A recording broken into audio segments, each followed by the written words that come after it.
kotse. Tatay pitik. Nagpitik. Hindi na ubuso yung marami. Kaya nga. Sabi ko sa sila.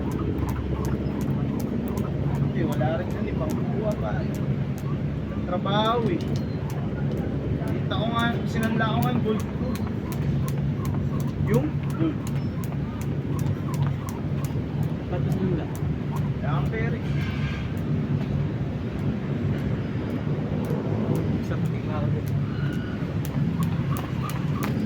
Hindi, okay lang yan kasi ano ko yun eh, yung talagang pinondo ko din. Binili ko yun para investment.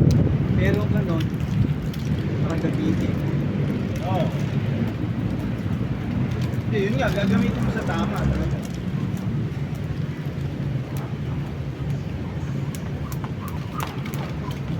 Para kahit pa paano, kailangan gipit ka, mabilis mo ano,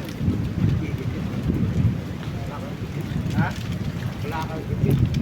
Hindi, sa sarili ko lang. Gagawa ka lang ng story yan. Sa sarili ko lang. Tik lang inaanap mo bro. Sa sarili ko lang, pag ubusan ng pera, kasi discard ko sarili ko eh. Hindi naman ako nangingin pera. Buong buhay ko, Yung card ko, wala na. Meron pa. buong buhay ko coach. Discard ko lang, kahit ano yung gusto ko, ako lang. Gusto mo pera ko mo yun, patay kay 200. Tix ko. Ha? May pera ko mo dyan, tix ko. Sino? 200. Tix ko. 200? O sa'yo yun. Hindi, meron ka lang kasi tix mo muna.